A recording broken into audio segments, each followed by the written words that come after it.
Hey, it's Nicholas Armistead with Armistead Associates with Real Broker. And this is Quinten Burks with Movement Mortgage and Opelika. And we want to welcome you guys to the Foundation First podcast. So today we're going to be talking about the importance of getting a pre-approval. I know there's a lot of talks about, pre-approvals, pre-qualifications, what's the difference? So, that's really your wheelhouse. So kind of dig into, first off, what is a pre-approval? Okay. So yeah, a lot of that verbiage gets thrown around a lot, pre-qualification, pre-approval. But a pre-approval is simply just our way of verifying the information from your application to determine your eligibility and qualifications to secure a loan. Okay. That can go as deep or as shallow depending on the lender that you use or where you get your pre-approval from. But by definition alone, it's simply just our way of viewing your information on the surface level to determine if you can secure a loan for financing a home. Okay. So is there a difference between a pre-approval letter and a pre-qualification letter? Definitely. Yeah, for sure. So it's thrown around a lot. It's one of those loose terms. So pre-qualifying in most cases are unverified information, I should say. So you can tell me from your application that I make X amount of money, I have X amount in savings, and I have, and you did a soft pull on a credit score, and I see that you have this credit score. So the information checks out, right? You got a 700 credit score, you make $80,000 a year, and I got $20,000 in the bank. Nick, you pre-qualify. Okay. It's that simple. So a pre-approval takes it a step further. We want to verify the information. So that allows us to truly see this is a bank statement that shows you have X amount of money in the bank. Here's a credit report that shows you have this credit score. And here's a W-2, a pay stub, and a verification of employment that proves that you make $80,000 a year. Now I can issue you a pre-approval. Now, is getting a pre-approval letter, is that something that's common practice around all mortgage lenders? Do all mortgage lenders do pre-approvals, or do all mortgage lenders they pre-qualify and then give you a pre-approval letter?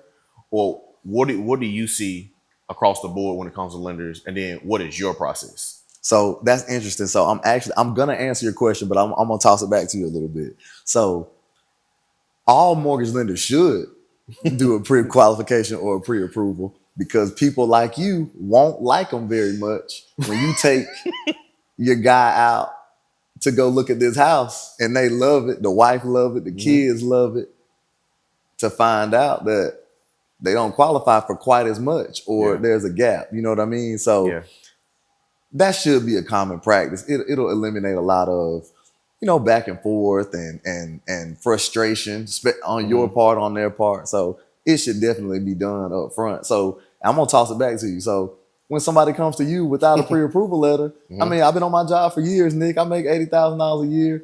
I don't have any debt. I love this house over here in this neighborhood. Can we go see it this afternoon like it just hit the market? No. I mean, what? Because my thing is we don't have a pre-approval letter. Okay. And because my thing is the pre-approval letter is what we need if we're going to write an offer on the house. And I mean, some people might not like it, but with me and my team, we don't show homes without a pre-approval letter, because you hire us to have your best interests. Right. And my thing is, I can't have your best interests if I don't know your budget. And I learned this early on, like my second year in real estate, where I had a young couple. I was young in real estate. They're like, "Hey, Nick, we want to buy a house." We all three of us excited. She excited, he excited, I'm excited. They see a house in Casita. The wife absolutely loves the house. She was like, "Hey, Nick, we gotta go see this house. Like, this is the house we want." I'm like, "Okay, cool, let's go. I'm excited for you." We go to Casita, we look at the house. They fall in love with the house. The wife loves the house. She's like, "You know what? Let's go talk to that lender you talked about now, because this is the house we want to buy. We're gonna put an offer in on it." Like, all right, let's do it. Let's go. Put in contact with the lender. They're in the pre-approval process. They got pre-approved, got ready to submit the offer. Somebody else bought the house. So 2 things that I learned from that situation was, that's why I never show a house without a pre-approval letter, because my thing is I want to work with intention. And my thing is I can't work with intention if we don't have a pre-approval letter. And I want you to have the best opportunity to get whatever house that you want. And by not having a pre-approval letter is not getting us in the best position. Side note, that couple never wound up buying a house because she was so emotionally damaged. Wow. From that house, they wound up never buying a house. And there was a lesson I learned. I was like, I don't ever want to put anybody in that position. That's interesting. So, we're in the early stages of creating this podcast, and the whole time you're talking, I'm just thinking like foundation first, right? In order to achieve your ultimate goal, you have to start. And you don't want to start building your house with the windows. You know what I mean? You don't want to start your financial future, with just moving too far ahead. Don't put the cart before the horse. We can use all of the, the figures of speech there, but start on the surface level. Speak to someone, get the education behind it. Talking to me first up front, I encourage people to do it all the time. Find out if you actually need to buy a house at this juncture. Yeah. And we'll get into that later, I'm sure. Everybody isn't in a position to buy right now. It may be a goal of yours, but it may be important for you to rent for another year. Yeah. You know what I mean? So, we want everybody to purchase a home and have the opportunity, but it's important to start on the surface level. So that's a great story because that family probably they qualified, they wanted to, but they jumped ahead too early. And then it's frustrating. I don't know how many people have experienced that, but I personally experienced it doing it the wrong way, seeing a house, and I'll never forget, this house is actually in Auburn. My wife fell in love with it. This neighborhood is thriving now. And we prolonged our purchasing by 2 years because she was really upset that we didn't get that house. No pre-approval, never talked to a lender, riding around on Sundays, looking at homes, and having a friend in real estate that'll show you a house so you get a chance to go in and dream, and then never move forward with the pre-approval. So the house goes on the market, and now everybody's upset. And this was actually during the time where rates were really low, homes were really affordable. Damn. But they were going really fast. Yeah. So I experienced that firsthand. So I just really, I push it on my first time home buyers, especially, to understand the importance of getting pre-approved, understanding what the process entails, so you can just be in the best position to reach your ultimate goal. So that made me think about something. That made me think about, we work with a lot of first-time home buyers. And during our consultations with our first-time home buyers, we always, if someone's looking to buy a house tomorrow or 3 years down the road, I always tell them, hey, go ahead and talk to a mortgage lender and get pre-approved.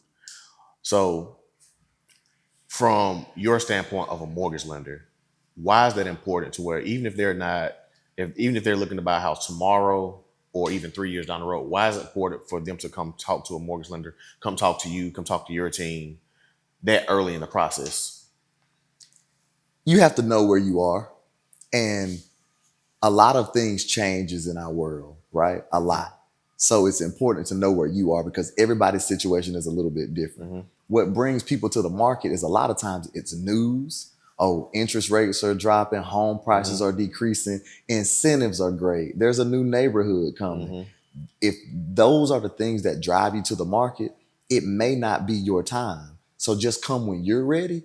And then those benefits and incentives, if it's going on right now for you, take advantage of them. But come when you're ready. Don't wait for the next big thing to be, you know what I mean, advertised for you to come to the market. If you know you want to buy a house one day, even if it's 10 years from now, I encourage you to come talk to me today. Because what you'll find out after talking to me is how much your budget is, what your debt to income ratio is, how good your credit is. You'll know those pieces of information, and now you can track it because you know where you are. So if you find out today and nothing changes in 10 years with your credit, your income, you know you're likely going to be in and around that same area you was when I talked to Quinten last. Yeah. And we'll have a chance to develop a relationship and really just track your process. So you just have the information you need.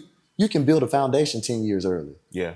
You know what I mean? So I think that's important. Well, let's backtrack a little bit. Okay. I know we in this world every day, but you said debt to income ratio. You know what your debt to income ratio is for all of our viewers that may not know that term or not familiar with that term, what exactly does debt to income ratio mean? Could you explain that to them? Sure. It's a really simple calculation.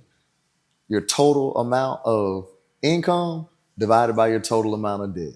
And that's going to be your minimum payments on those debts, but they don't include things like utilities Mm-hmm. and cell phone bills. Mm-hmm. They're going to be your loans, student loans, your auto loans, installment loans, credit card payments. Those things are going to be calculated in your debt to income. And your income isn't your net pay. We use your gross income. So a lot of times you have a little more wiggle room there in a larger calculation when you're calculating the income, because most people look at what they take home, but we'll look at the total amount that you earn before any deductions. So Okay. that's just a simple calculation, and you can do that on your own. I encourage people to talk to me because a lot of times they'll either exclude or include things that don't need to be. So I can help them determine what their DTI or debt to income ratio is prior to going under contract or trying to get pre-approved. So an example will be, let's say if someone makes $10,000 a month gross, Right. and all of their expenses are $5,000 a month. Right. So ideally, their debt to income ratio will be 50%. Right. That's Okay. simple math, round numbers Okay. right there. That's a simple calculation. So Okay. that's exactly how we come up with that. And once we know that, we can figure out how much home they can afford based on that ratio. Okay. Well. Let me ask you this question then. So when you guys are looking at their profile and their application, are you guys looking at with the home purchase their person? Do you guys like include that to their debt to income ratio in their Correct. scenarios? Correct. Okay. So I'll tell people where you start. So before I put in a loan amount, I'll have a debt to income calculation based on their income and their current debts. Your debt to income may be great, where it currently sits, but when I add in a $250,000 mortgage purchase, that may be what elevates it. So we may need to go to 205 in order to stay under the debt to income ratio cap of 55% if that's an FHA loan, or 45% if it's conventional. So Okay. it's important to know where you start. So you can start working on lowering your DTI years in advance so that when you're ready to purchase 2 years from now, Yeah. you know what you need to work on, to prepare for Yeah. that larger purchase amount. So Yeah. foundation first, man, getting the foundation laid.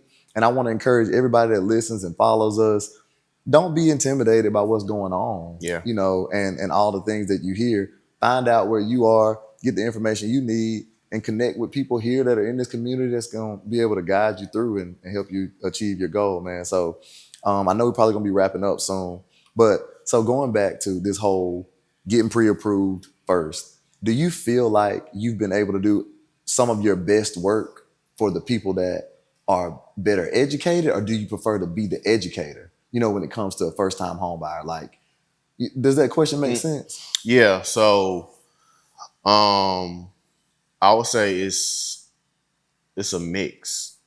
It's a mix because sometimes the educated might have been educated 10, 15 years ago when things have changed. Right. So so they might need a re-education. Yeah, okay. Right. But my biggest thing is, man, my favorite clients or the people that I love working with are people that truly like listen and we truly work together. Right. So like someone that truly wants to know what the next steps are, someone that's truly seeking for help and just actually putting the actions behind what they're wanting to do. So I mean, it's a mix. I mean, you have some people that hey, they're very well versed and they know what to do and things like that, and you just really just have to, just tell them where to go. I mean, the other ones, you just have to walk them to each place where they got to go. But I love both of them. That's great, man. Like I said, I know that we enjoy educating and laying the foundation. And I think it's almost like a teacher.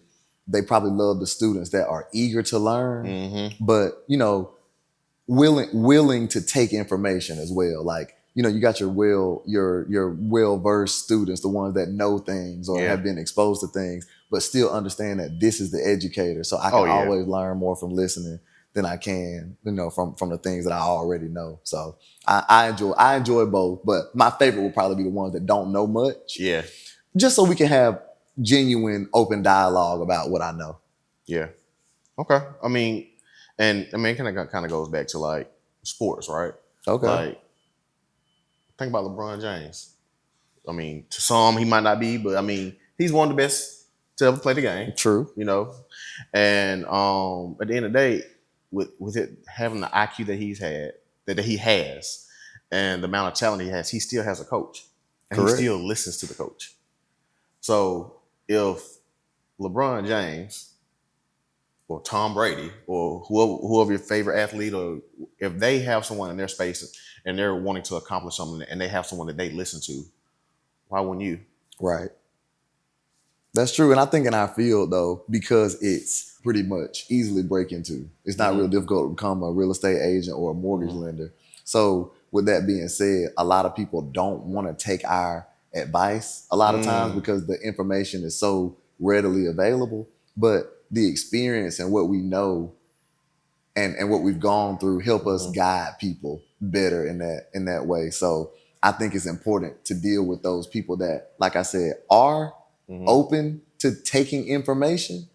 They are willing to have a coach. Yeah. But I do have a high IQ in finance, or I do understand the benefits of purchasing and the benefits of getting pre-approved. But I still want to hire an agent, and I still want to work with a savvy lender in order to accomplish to be the best version of myself. You know what I mean? So I think that's huge. I mean, tying to your LeBron story, not everybody agrees with how you feel about LeBron James, but when he's partnered with a great coach, he can achieve really good things.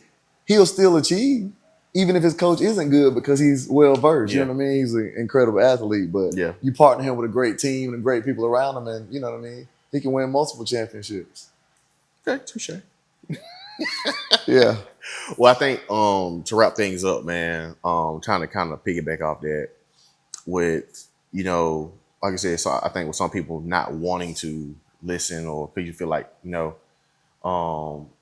some people may feel like they might not really understand what we do, and they have a poor perception of what our job really is. Right. So what I would tell people is do your research. Like, man, research who you're working with. Make sure they have the track record of success that you want them to have. And I mean, check the receipts. If someone is telling you something, man, check the receipts and ask them for past clients and talk to their past clients to see what kind of experience they had. So, just do your level of research, just to make sure that the person that you're talking to is credible and give you the information that you need. Well said. So today's topic was simple. Get pre-approved, understand the importance of what that will bring you and how it can help you avoid just straight up stress and anxiety and so that you don't wind up like a client that never purchased a home because they didn't go through the steps first. That's true. All right, guys. Well, we'll appreciate you guys. As always, feel free to reach out to us anytime. You can text us, call us, email us. We'll make sure they have all our information in the links below. So until next time, you guys take care. See you.